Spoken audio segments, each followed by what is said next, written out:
Okay, cool. All right. So started my Krishna consciousness journey as well as entrepreneurship journey in Chicago as a student and as an engineer, became an entrepreneur and have been both ever since.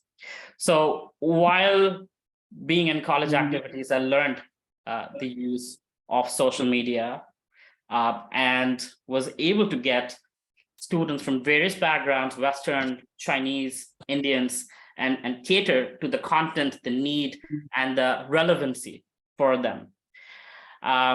Use the same principles in my businesses, and they were very, very successful as well. Just going to quickly go through, Kolkata Ventures is my current company where we incubate startups, fund them, and grow them, and many of them are devotee entrepreneurs. I'm a guest faculty at multiple universities in India as well as US. And I'm saying all this to impress you because it's important. It's an important principle of marketing. The first thing, ethos, is about actually establishing our personal credential. So when Srila Prabhupada came to America, his clothes, his age, his knowledge, all of that were his credentials, which is what initially, at least people like, okay, he's different. He seems believable. What he says makes sense. And then comes the pathos part, which is the emotional aspect, the storytelling aspect, the feeling aspect. Oh, he's loving, he's kind, he cares. And the logical part, logos, which is basically, it makes sense, right? We know here's the logic. So all three are important in our storytelling in social media. So social media is not just hit the boost button, pay for Facebook ads, and you're done. It's a lot more before that happens. And that's what I'm going to talk about most, because it applies to social media as much as to our outreach programs, our Sunday feast programs, and everything else where we are communicating and marketing. So what Lord Chaitanya did with Harinam Sankirtan, what Srila Prabhupada continued in the West, today it's a little difficult to get their attention because everybody is on their devices.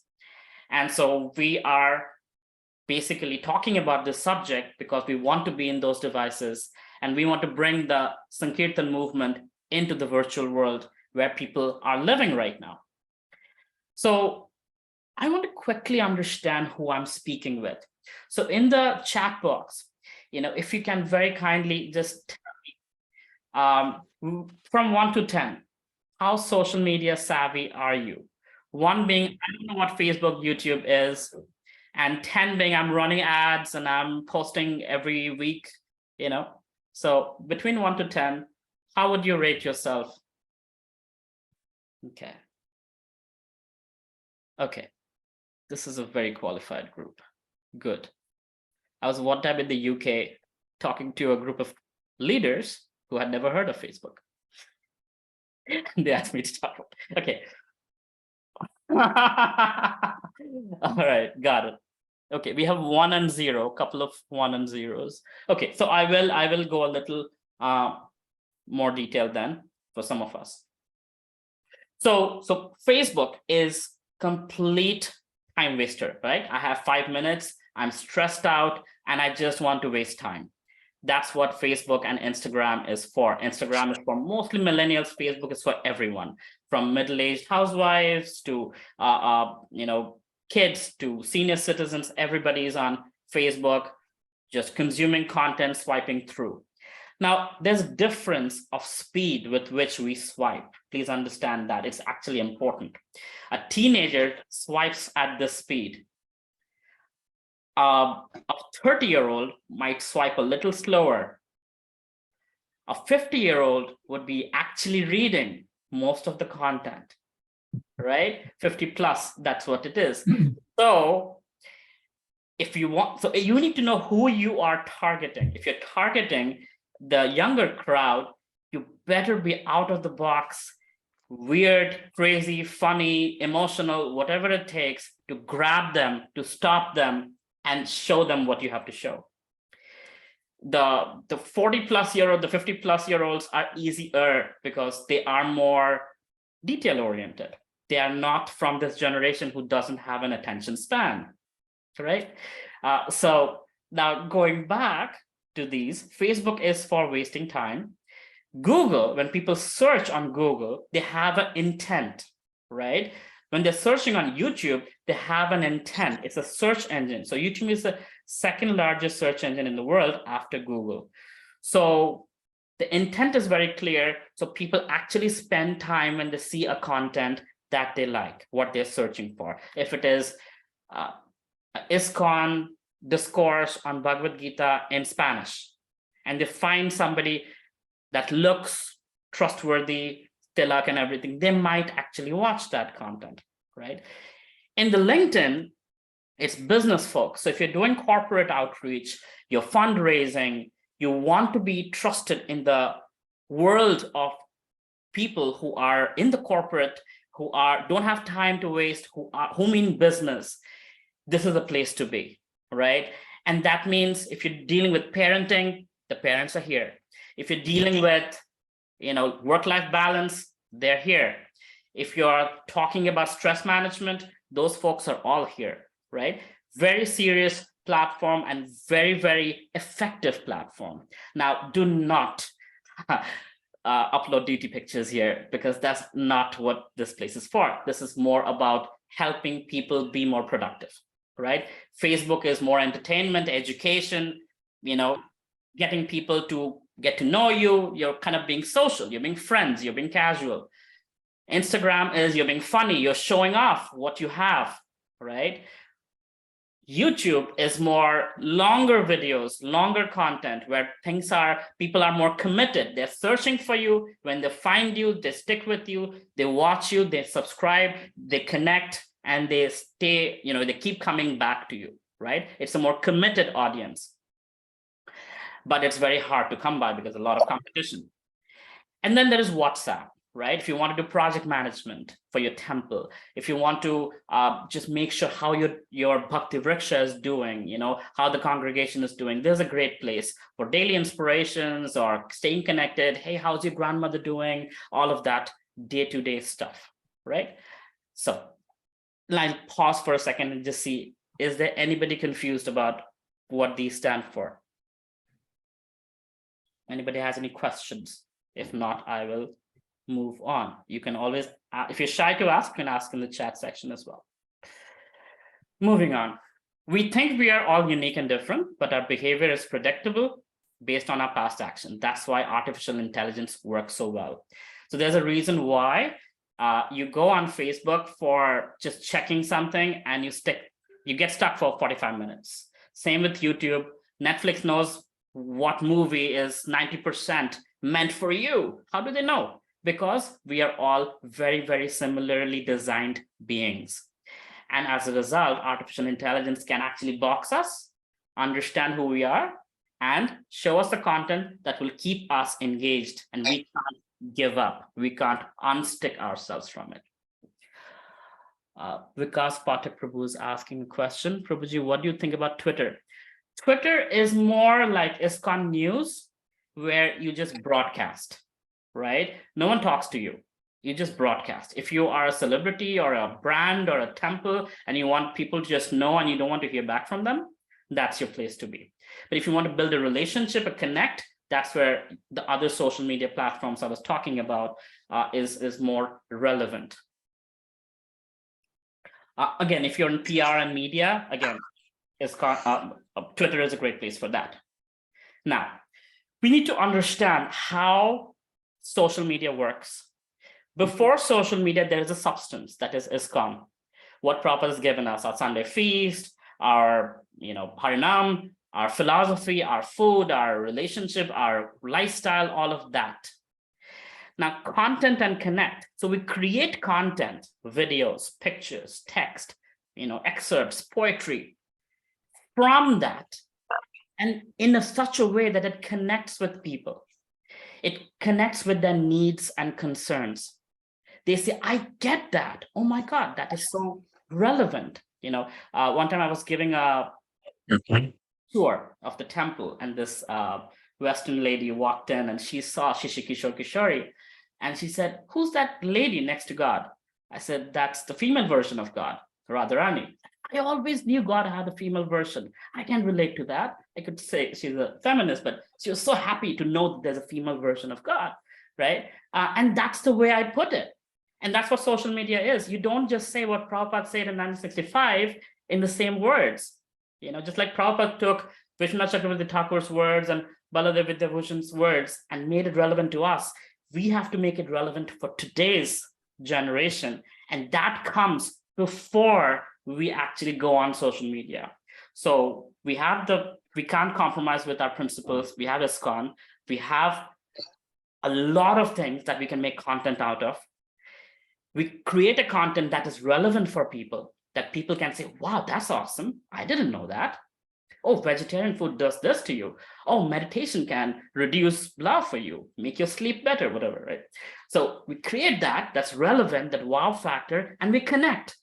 And when somebody likes us, comments on us, we respond to them. That's the biggest part. There was a comment from, I think, the Pope equivalent of the Jesuits in 1990s, who said, "We don't have to be worried about any religious group, but it's the ISKCON people. They are the one who are connecting. They have great philosophy, but the good part is we will win because we follow up and they don't." So following up is very, very important. When somebody gives us their attention, we need to reciprocate and pull them in, have meaningful conversation. If somebody says, "Wow, those kachoris look amazing," you'll be like, "Thank you very much." Or you can say, "Would you like to have some next Sunday? We are open to all, 5:30 to 6:30. That's more what I'm talking about. It's being social on social media. So now here are some examples. There's actually ISKCON Utah, the ads we are running for the Love Feast, right? So there is the temple, the beautiful temple. There's Radha and Krishna, and it's music, meditation, dinner. Straight to the point, open to all. Yoga, right? Again, look at the graphic. It actually gets you, it makes you stop scrolling. Look at it. What is that? And very quickly, not too much text, not too much information, just straight to the point. It's a teaser. So you click, you read, and maybe you call, maybe you ask questions, message, but you take some action. Here's an example of a webinar. These are actually paid webinars I do, just to get serious people, and money goes to Facebook and then to charity. But point is, it gets people on board who are serious. Once they hear 2 hours of a certain topic that is relevant to them, the next thing you know is they're in my Philosophy Friday group, where they're learning Bhagavad Gita every Friday, right? So just share a small story. There was a lady, she was in a hospital and she was scared. Her husband was dying and she saw an ad. Now Facebook knows she's scared and she's looking for some way of fulfilling that need. So she saw my ad, which said how to overcome fear. I think this one only, and boost confidence. She immediately clicked on it, signed up for it, came on board, and she's still learning Bhagavad Gita. Her entire family has become devotee, right? So this actually works. I use Facebook's artificial intelligence to target people who are going through stress, trauma, difficulty, right? Those are the people, they sign up for it, they come on board, they pay, right? So sincere people, and before you know, they're in Bhagavad Gita class, their life's transformed and everything is, how we want it. Now, personal branding is very important in social media. Without a person, a logo does not do justice. By nature, we are personalists. And as personalists, we connect with other beings, other persons, other faces, right? So we saw Srila Prabhupada, he actually, for these photo shoots, he orchestrated the whole thing, the velvet background and the books and him wearing the garland, what dhoti kurta he would wear. I heard from my spiritual master, the whole shoot was actually orchestrated by Prabhupada. He wanted to manifest himself as the founder Acharya. I hope this is not offensive, but this next picture is of Hitler. This is actually Hitler practicing at his home before a very, very important speech. And his photographer, he actually made his photographer take pictures from multiple angles of his gestures. And he would have him actually, the photographer, he would ask him to like not delete, but burn the pictures, but the photographer didn't burn. And so we have some of those pictures available. But the point is, politicians do this all the time. Personal branding is very, very key. So when we see Shivram Maharaj or Radhana Swami, going on social media and they're doing what they're doing, we see that there's a loyalty that's built in. And it doesn't have to be wearing saffron. You can be anybody. You can be Ajita and doing your thing, and people connect with people, right? Now, here is how the formula goes. I told you I'll make it into baby food. So this is what it is. Person plus the message creates the content. So for me, I am a tech entrepreneur. I am not the book distributor. I tried. I'm not very good at it. I'm not the mridanga player. I can't do a lot of the things that wonderful brahmacharis do. But for me, I can connect with corporate folks. I can speak to them in their language about Krishna consciousness. And they're like, this is interesting. Let me try this out. And that's my target audience, right? So person plus message is the content.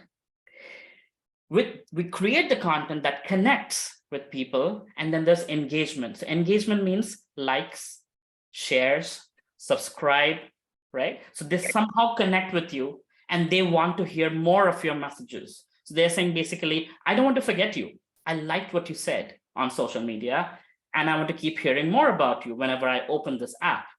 That's called engagement. Now, engagement plus distribution is what goes viral. So let me explain that a little bit. So you have your content, that is great. You send it to some devotees, friends, and they're like, okay, this is awesome. You got 100 views, 500 views, okay, fine. But then you're missing out on the world.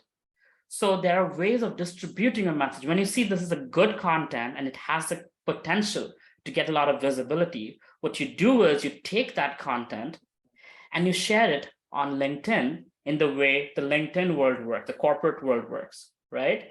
The same content, you can make a video out of it, put it on YouTube. You can make an audio content out of it, put it on a podcast. You can actually turn it around and make it into a tweet, right? So you take some validation and then you pass it around. That's one. Now you see what social media is doing well for you, right? Which one is giving you the most reactions? And then you go viral with it. That means you get into groups and you start sharing, right? You tell your friends, hey, would you be so kind as to just comment? Because the moment somebody comments on your post, other people get notified in their group, in their universe, that, oh, so-and-so made a comment. So you just got access to 1,000 more people, 1,000 more people, 1,000 more people. So initially you might have to kind of push it to make it happen. Eventually the algorithm will understand and it'll give them that visibility. So once somebody sees your content, the algorithm of these social media engines will show it multiple times, thereby giving you the opportunity to create better content and get the visibility and keep them engaged. If they don't engage, they will not show again. Am I going too fast? Is it too much information? Is it okay? You can give me a yes, no, maybe in the chat. I just May I ask a question, Prabhuji? Yes, please. Yeah, thank you so much, Ajitu Prabhu. It was so great to hear from you. Last year also we heard you're very keen to learn more from you. Thank you so much. One question you mentioned about the artificial intelligence. Can you explain how we can make use of it for our Facebook or some other media? So let me ask you, who's your target audience? All varieties, boys, children, youth, or our community, basically the community members. Okay. And so understand different strokes for different folks. That's the first thing, right? So if it is teenagers, if it's kids, then different content for them. If it is corporate folks, 25 to 35, they have different problems. So different strokes for different folks. So you can't do the same thing for everyone. So Yes. artificial intelligence kicks in when somebody is spending time on your content.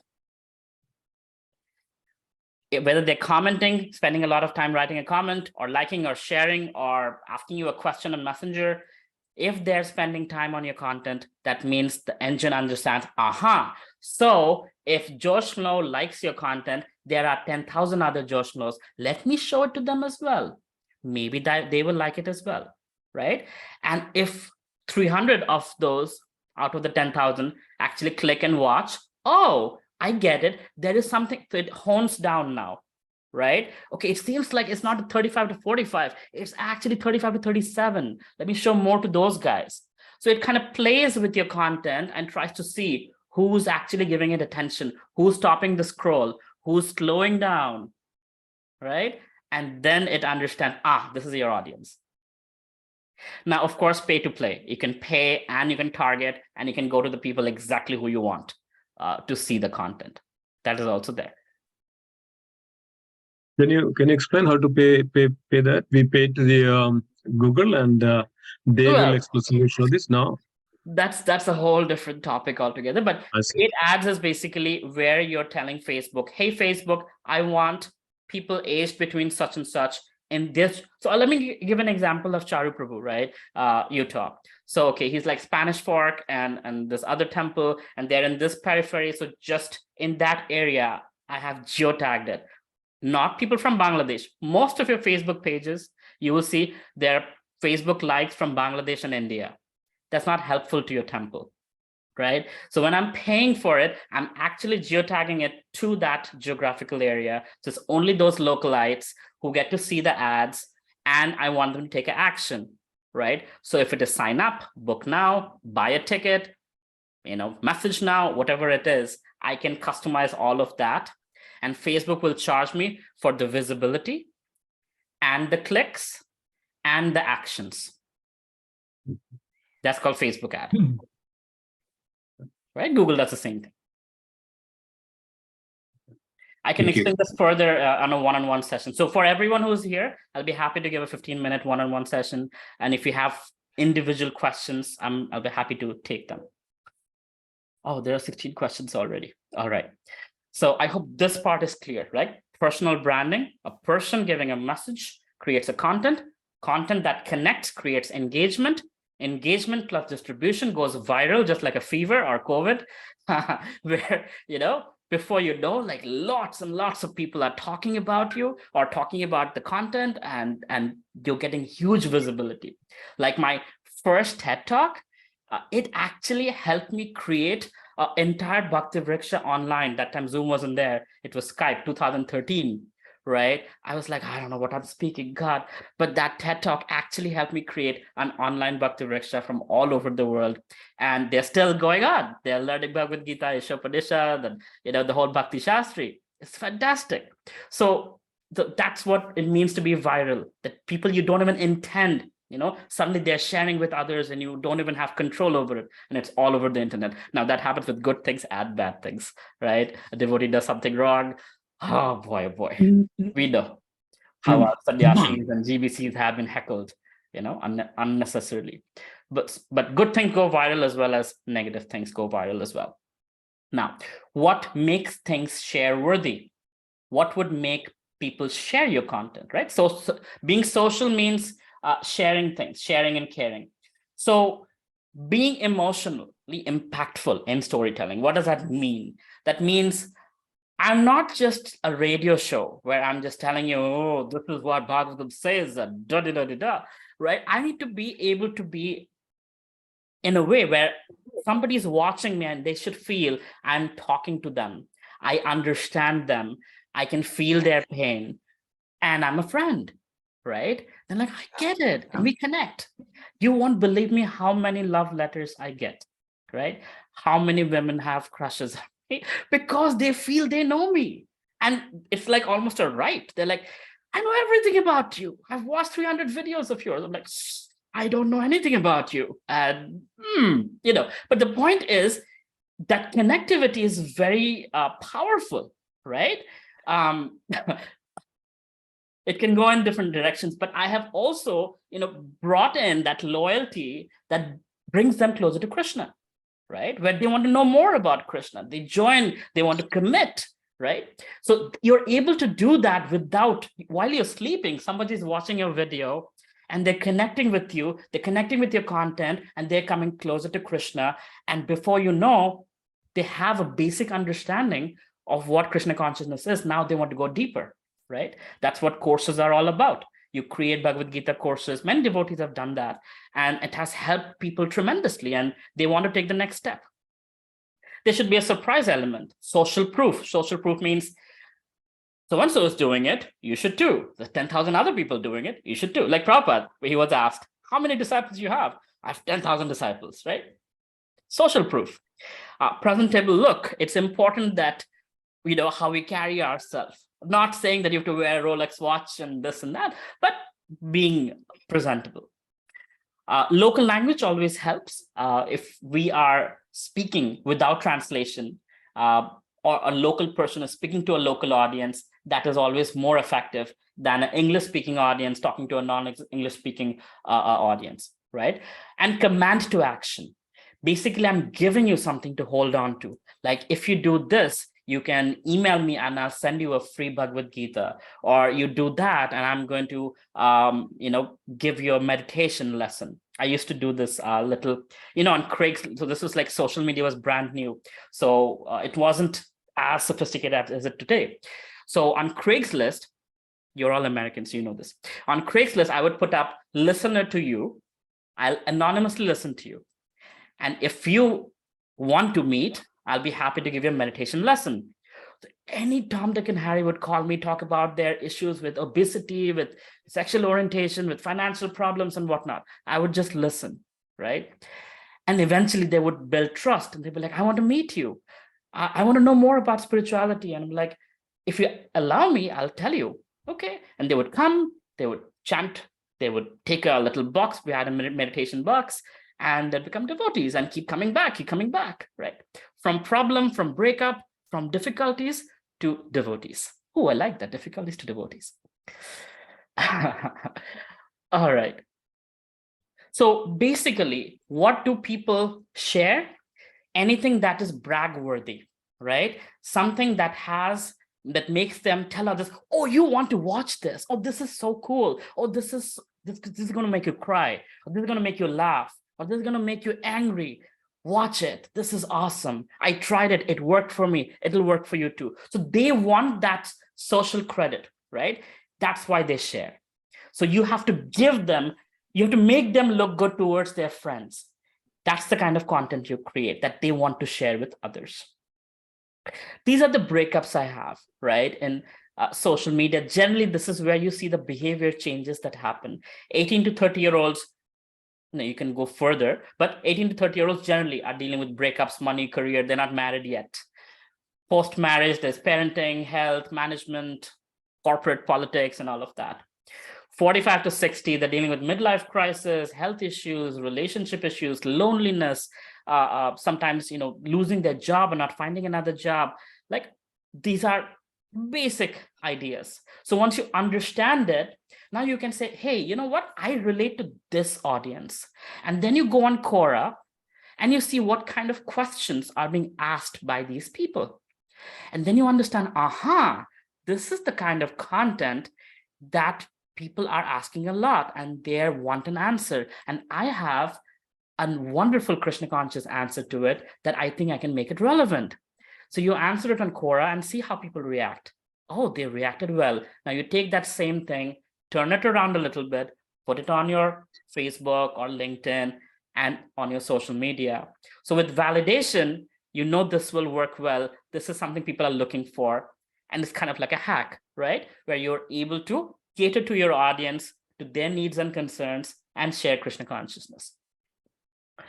BuzzSumo is another place where you see what kind of content has gone viral, right? So if you search anything, it'll tell you the top 10 articles that have gone viral. So you can see in those articles, how is the headline, what are they talking about, and that might inspire you to find something relevant from your vantage point and creating content around that. Now, Communication is 7% verbal, 38% vocal, and 55% non-verbal, body language and everything else. So when you do text content, it is only the 7% you're using, even if you use emojis and whatnot. When it's vocal content like SoundCloud, you're using a little bit more. But video content is very powerful if you are a good communicator, or if your temple has a good communicator. Use videos, because videos do a lot more than text do. Of course, text in a short way can get something across if you're doing announcements or whatnot. But if you want connection, if you want that personal brand, videos are very, very powerful. Here are the 6 shortcuts of influence, right? So this is actually a 40 years of research that went into a book called Influence by Robert Cialdini, who broke it down into 6 principles. One is reciprocity. And he actually used the Hare Krishnas. He said, the Hare Krishnas at the airport, they would give a flower and people would buy their books, right? It is human nature to reciprocate. You give a gift, you share appreciation, and somebody reciprocates back. Of course, sometimes people don't, but reciprocity. So in social media, you like somebody's content, they will like you back. You appreciate someone, they will appreciate. You wish somebody on their birthday, they will wish you on your birthday, right? So reciprocity. Scarcity, something that you create. Oh, it's just going out. I just have 5 of these left. Would you like some? Authority, right? I'm not like initially what I did, I was bragging about myself, right? I was building authority. So you pay attention. So, that's very important. Like as devotees, we are humble. This is not something we do. And I learned the hard way. I was told, Ajita, don't tell anyone you're an entrepreneur and you're successful and this, that. Just say you work in Chicago. That's it. And that's what I would tell. One day a student asked some other student, like, hey, what's some fun stuff to do in Chicago? I said, oh, ask Ajita Prabhu. He's been living here for a long time. And he's like, oh, he's just a, religious person. He doesn't know anything. I'm like, that's what Dhoti Kurta Tilak does to you, huh? And then, TED Talks and everything else, I changed myself, started wearing, pants, shirt, but tilak, and coming out as an entrepreneur, right? And actually bragging about myself of what I do. 400% increase in our college programs, because Avelo Roy entrepreneur, TEDx speaker is much more attractive than Avelo Roy alumni of Illinois Tech. So it is important that we do a little bit of bragging. We do talk about what we are good at. Not everybody has to be a superstar, but whatever we are good at. I'm an empath. I'm here to, hear you. I'm a life coach. I'm a this, I'm a that, pastoral counseling, whatever it is that we can give, it is important we create our authority. Then comes consistency. If you are posting on social media, be consistent. Just like in Krishna consciousness, we are consistently loving. We have to be, right? We are consistent in our services. We chant consistently every day. So same thing with social media. If you stop being consistent, the algorithms notice and they're like, oh, this person cannot be relied upon. So their audience will shift to somebody else's audience, right? Likability.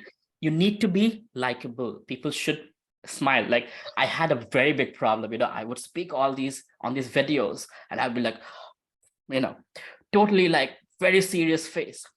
And one day this girl walks into my office and talks to me and he's like, you're not a bad person. I'm like, what do you mean? It's like, oh, just talk to you. You seem like you're humble and you're nice and you're, likable. I'm like, I don't get you. She's like, in your videos, you never smile. I'm like, huh? And at that time, it's funny, 97% of my audience was men, 3% women. The day I started smiling, everything changed. So you need to be likable, right? So the way you talk, the way you write, the way you sound, you need to be somebody that people can say, oh, this person is not harmful. This person is not looking down on me. This person not judgmental. They actually care and I can reach out and ask something and not make a fool of myself, right? That's very, very important. To be social, we are just social media is being social on the virtual platform, right? And you will fail. You will learn from it. You will measure it because Facebook will give you insights. Google will give you analytics. YouTube will give you analytics, right? All of these social media platforms, they tell you what time of the day people are reading your articles or videos or whatever else. They'll tell you what age group, how many men, how many women, etc., etc. So it's important that we measure, we build, we learn. So identify your market, identify who your target is, and go with that. Discovery, intent, conversion, loyalty. That's how this process works. So stop the scroll, start meaningful conversations, and call to action. I'll skip some of these things. Again, if you're doing graphics, be bold, use bold colors, bold fonts, big text, get people's attention.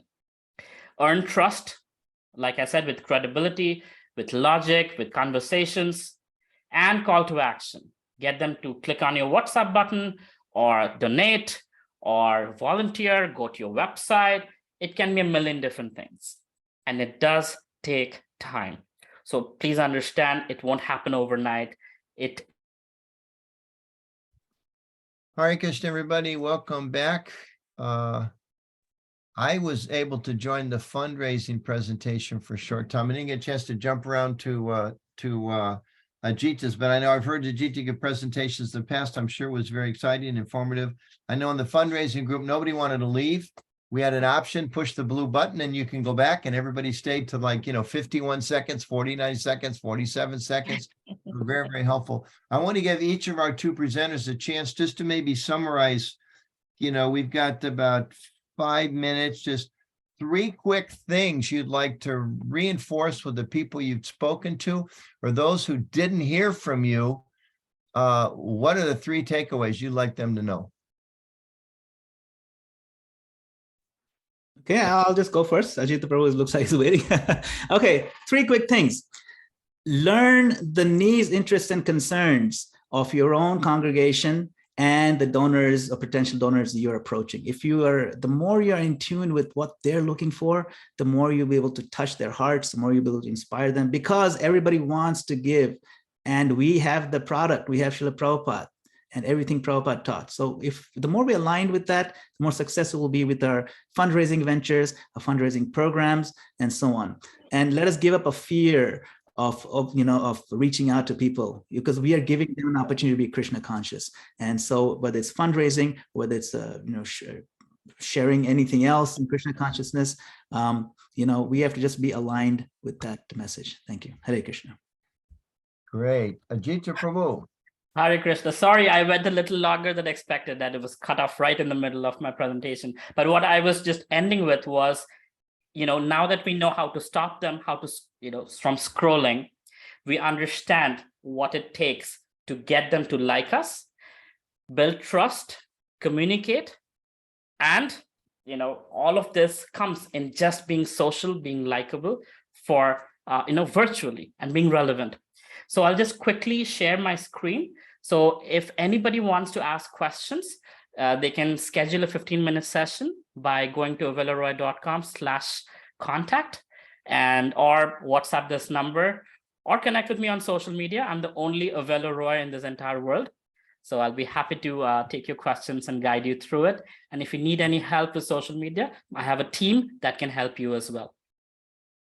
And I'm very sorry I took longer than expected, but I'm glad you guys liked it. Thank you very much. Yeah, and Madingo Paul has his contact information also there in the chat. And I know the devotees that attended the fundraising presentation, it really was excellent. There was a lot of questions about, well, what do you do? People are being, multiple donors are asking them at the same time. And how are they going to remain inspired? So there was a lot of very practical discussions also in the fundraising discussion about that. And I want to especially thank Ajita because he's talking to us from Calcutta. So right now it's 11 o'clock at night, if I'm doing the math properly. Yeah. So yeah, thank you very much. Yeah, much appreciated. And thanks to both of you. So on behalf of everybody, our Dandavats and our gratitude, really very, very practical presentations. And I think one thing really, Sunevan, these are examples. I'm looking at Trua courses. It was really as a member of my generation who really showed how to get things done with starting with nothing, you know, following the footsteps of Brigham Young. He went to Utah with nothing and, you know, built the beautiful temple. We see them in the background. He's got the biggest, you know, holy events in the whole world, etc. And I just want to mention that Ajita and Managopal Prabhu are examples, and so many of the devotees that presented here.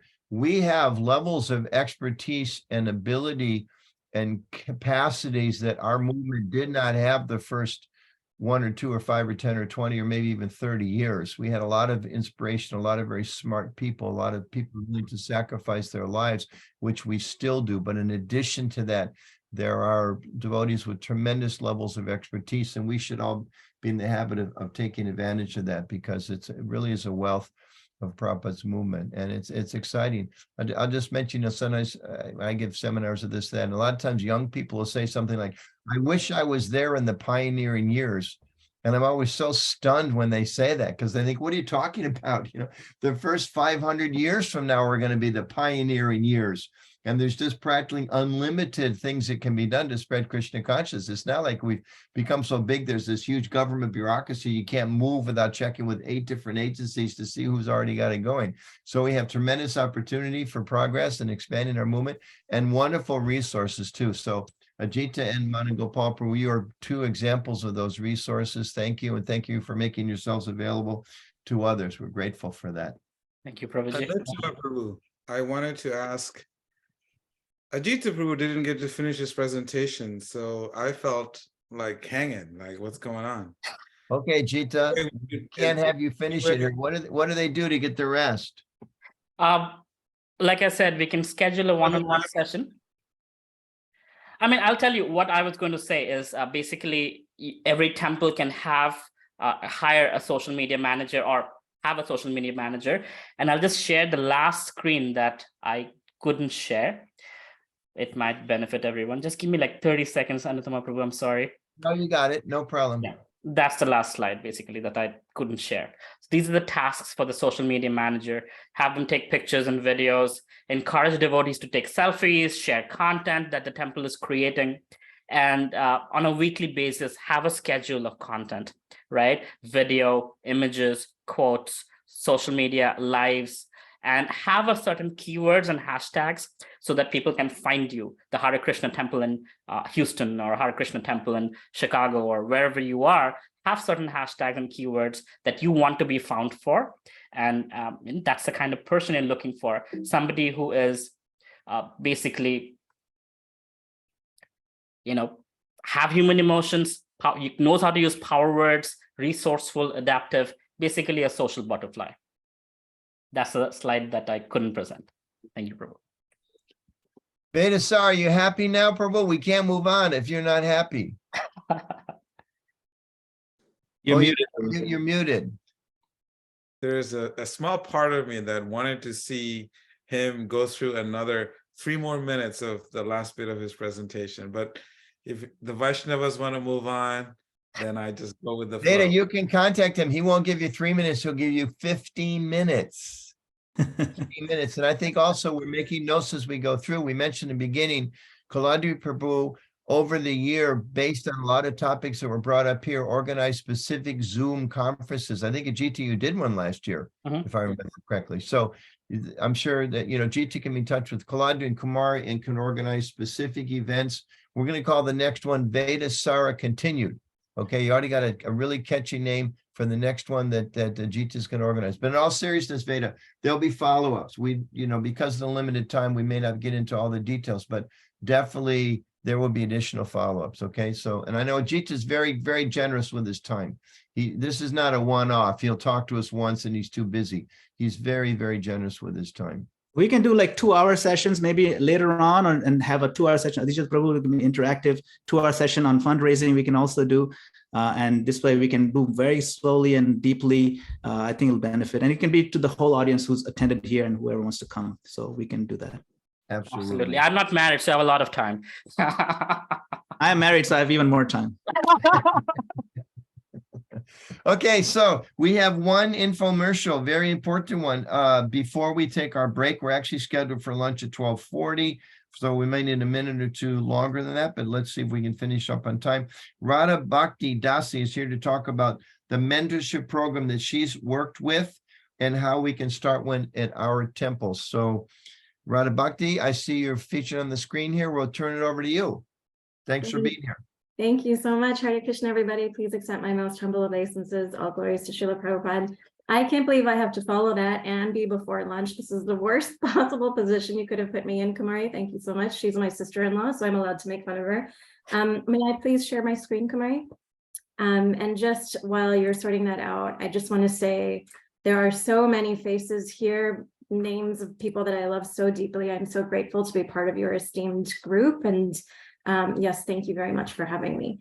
So in October of 2020, the Bhakti Center created a mentorship program. And this was really, the Bhakti Center is really good about following His Holiness Radhanath Maharaj's instructions on creating a loving environment amongst devotees. So this was one of the primary impetuses behind creating this program. I have about 11 slides and 5 minutes, so forgive me, I'm going to speak quite quickly, but we will have a follow-up session for anybody who's interested in creating a mentorship system in your yatra. So first and foremost, why a mentorship program? As we mentioned, I'm sure everybody on this call understands the need to provide care for one another, to provide a place where people can ask questions, to create a sense of community, and also to have a culture of accountability. And I think that that's been a theme throughout this weekend, that we are in dire need of more accountability in our institution, and a mentorship program is a wonderful way of doing that. And yet these two things are not contrary to each other, because accountability equals love. And that's truly what we believe. So I will take you through really quickly what the mentorship program looks like for a participant. And then again, we can follow up with some questions on a future session if anybody is interested. So meet Victoria. Victoria is 28. She is new to New York City. She's been coming to the Bhakti Center for a little while. She started coming to the yoga programs. Now she comes to kirtans. She did a couple of community groups, and now she's chanting 4 rounds, and she is steady. So please note, the Bhakti Center has a bit of a journey map for people who start to come and are new to Bhakti. First, they begin with kirtans, then they join community groups, and once they start chanting 4 rounds, they become eligible to become mentees in our program. Super high-level overview of the program, Victoria's experience. She hears about the program, she registers on the website, she selects her top 3 mentors that she would choose. On the back end, we as a mentorship team check with those mentors that she has selected, see who would like to mentor her. Once a pairing has been made, there are spiritual agreements that are signed between Victoria and her mentor. Let's say it's Kumari. So Kumari and Victoria have to sign these agreements. So you see accountability is here and weaved throughout the entire program, so that this program cannot slip through the cracks. So once the agreements are signed, 3 months of initial mentorship take place. And after 3 months, we have an accountability coordinator who checks in and makes sure that the Kumari and Victoria are still happy with each other. If they are, wonderful, mentorship continues. Now, the way that our mentorship system works is that the mentor and the mentee are required to meet once a month. And the mentor also creates quarterly sanghas with all of her mentees. So Kumari has 5 mentees. She creates quarterly sanghas where the 6 of them can get together, do something spiritual, do something fun, and have a mini sense of community within the larger community. The mentee also fills out a daily sadhana log, and also the mentors have to attend a quarterly sangha or training with the mentors, with all of the mentors. And so again, accountability is weaved throughout our program. So the mentee's accountability and what they sign up for when they join the program is that they'll be the ones to schedule the calls, so that the mentor is not responsible for scheduling the monthly calls with multiple mentees. The mentee has to fill out their daily sadhana log. They have to attend their monthly one-on-ones with their mentor, and then the quarterly sanghas or meetings with their whole mentorship mini family. And they have to invest in the relationship. Why do we say that? Because oftentimes people think it's cool to invest, to become a mentee, and then they don't sort of follow through. So this is part of their accountability as well. If somebody slips through the cracks, we politely ask them to leave the program so that we can capitalize on the mentor's time. Mentors are expected to have mentors as well. We highly encourage them all to be accountable as well to somebody else. They have to attend at least 3 of the 4 quarterly trainings or sanghas in order to maintain their position. And then, of course, they conduct their one-on-one and group meetings every quarter and every month. Our sanghas have turned into beautiful meetings with all of the mentors. The mentors have created a bit of a family. When COVID hit, we actually extended our program to be across North America. So people are welcome to join our program, both as mentors and as mentees. That said, we do see the value in having local mentors and mentees as well. And so this presentation is to let you know, A, you're welcome to join our program. And B, it's really cool to have your own local program as well for lots of reasons. Here are some sample topics we have conducted in our trainings. We've had guest speakers come in, and we are teaching people not just what you might hear in regular programs about how to be a mentor, but these are actually corporate courses that many of our mentors have access to that we're giving for free to our mentors, so that there's proper training. There's proper training on coaching methodologies. There's proper training on psychology and the mind and ways to sort of bring that into your mentorship relationships as well. So it's a really well thought out program. In order for a program like this to work out, we think you need to have 5 people. That's key, 5 dedicated people. Here's how we organize those people. If anybody's interested to learn more, we can talk about different ways to potentially organize them. But you need a program. This guy was so good. You have a program coordinator who's in charge of project management. You have an accountability coordinator. So please note, once again, one role that is specifically dedicated to make sure people are doing what they're supposed to do so that nothing slips through the cracks. We have a marketing and comms communicator, a mentor care coordinator who will be planning the sanghas with the mentors. And also we have quarterly calls with the mentors to see how they're doing, give them some care as well. And we recently invited an initiations coordinator to join the team as well, because it just sort of made sense given what we do.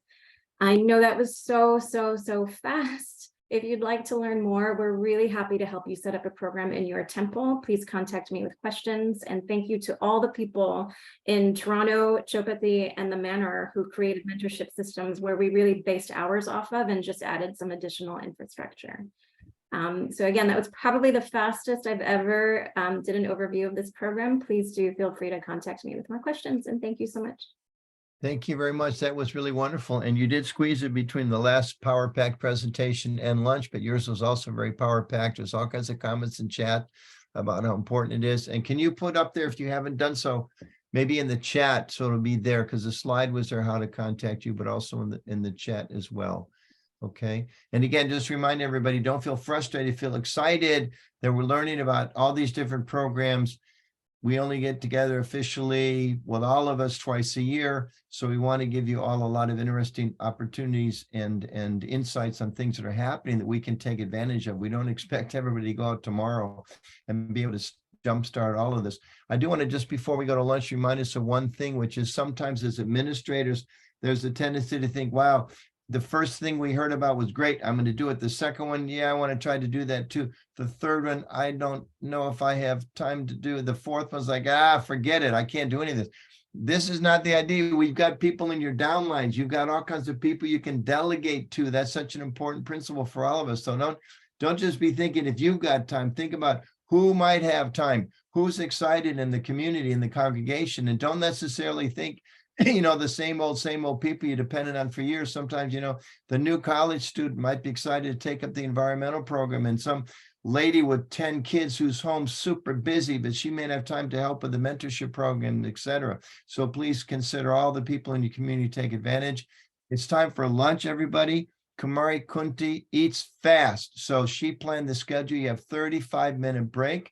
You can leave your computers on if you like. Feel free to come back with your pizza. I heard a lot of comments about pizza. I think Ajit was talking about pizza.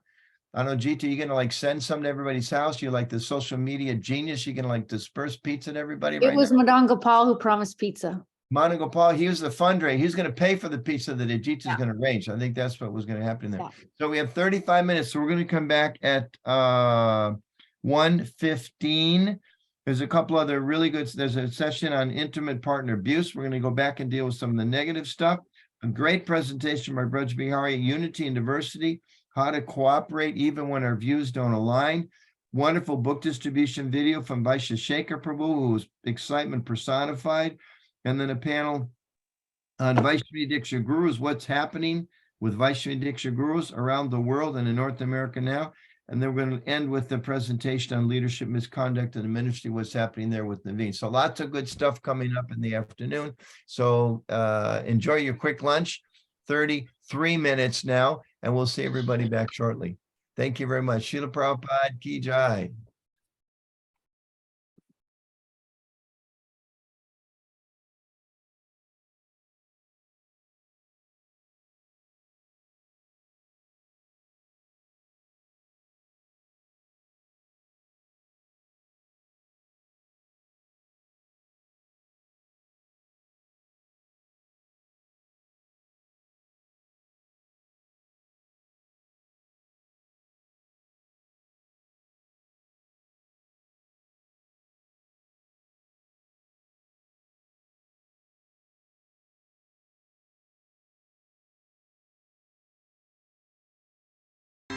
Premamrita Vanidhi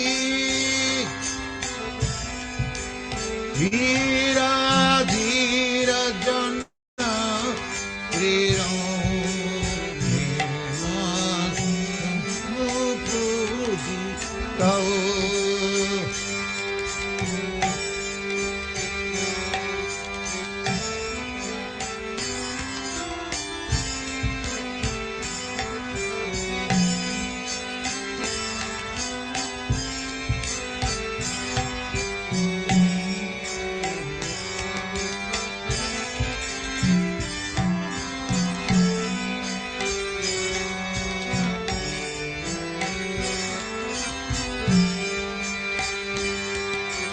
Krishna Kirtana Gana Nartana Prabhu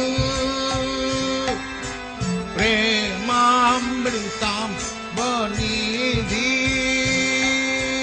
Dhira Dhira Jana Priya Priya Karo Nemar Karamu Pujito